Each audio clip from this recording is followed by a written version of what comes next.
I'm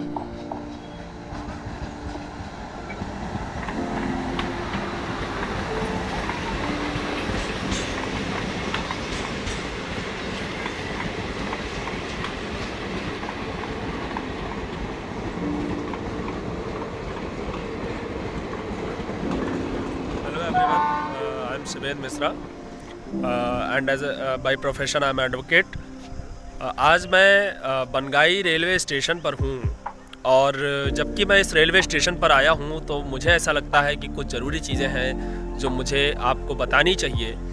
तो वो ज़रूरी चीज़ ये है कि जब भी आप प्लेटफॉर्म पर आते हैं या किसी ट्रेन में यात्रा कर रहे होते हैं तो आपका जो प्राइमरी ड्यूटी आपकी होती है वो ये होती है कि आप टिकट ले करके यात्रा करें, या प्लेटफॉर्म पर भी आ रहे हैं तो आप टिकट लें।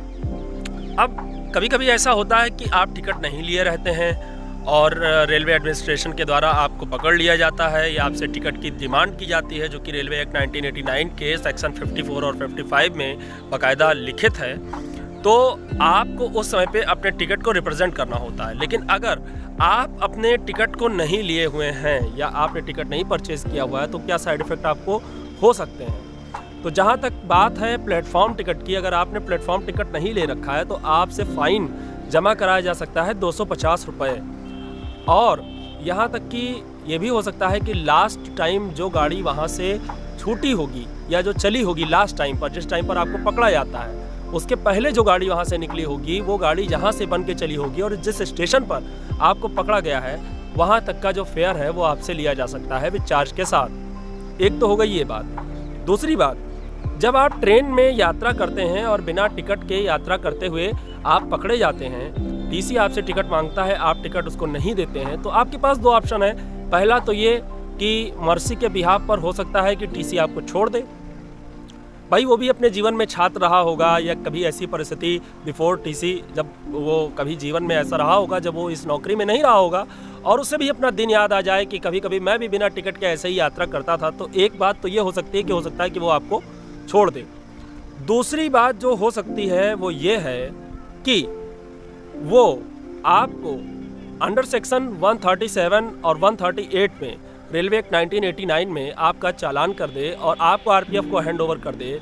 फिर आपको रेलवे मजिस्ट्रेट के सामने लेके जाया जाएगा, जहां पर रेलवे मजिस्ट्रेट आपसे ये पूछेगा कि आप टिकट के साथ यात्रा क्यों नहीं कर रहे थे। ऐसी परिस्थिति में आपको लेने के देने पड़ जाएंगे।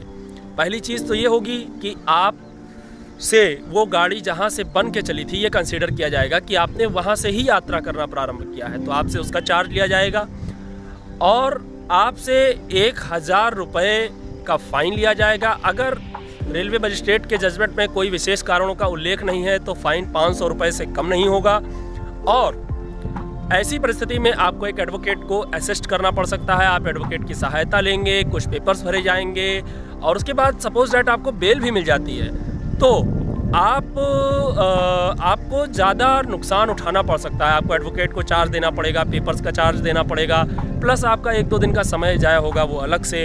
हो सकता है आपको 6 महीने की इम्प्रिजनमेंट भी हो जाए, हो सकता है आपको 1000 रुपये का फ़ाइन हो जाए, हो सकता है आपको दोनों हो जाए, क्योंकि ये बाकायदा उल्लिखित है। और ये ऐसा भी लिखा गया है कि सेक्शन 65 IPC में किसी भी बात के होते हुए भी आपको इस चीज़ से बख्शा नहीं जाएगा, अर्थात आप इसके लिए लाइबल होंगे ही होंगे। तो it is far better than that you must have a ticket when you are travelling और you are attending on the platform. किसी भी तरीके से आप अगर रेलवे स्टेशन पर भ्रमण कर रहे हैं, ट्रैवल कर रहे हैं, तो आपके पास टिकट होना बहुत बहुत ज़रूरी है। तो ऐसी ही वीडियोज़ के साथ में मैं फिर से आपसे मिलूँगा। बहुत बहुत धन्यवाद। जय Hind. Please have a ticket while you are traveling in a train or you on a platform. Thank you very much. Jai Hind.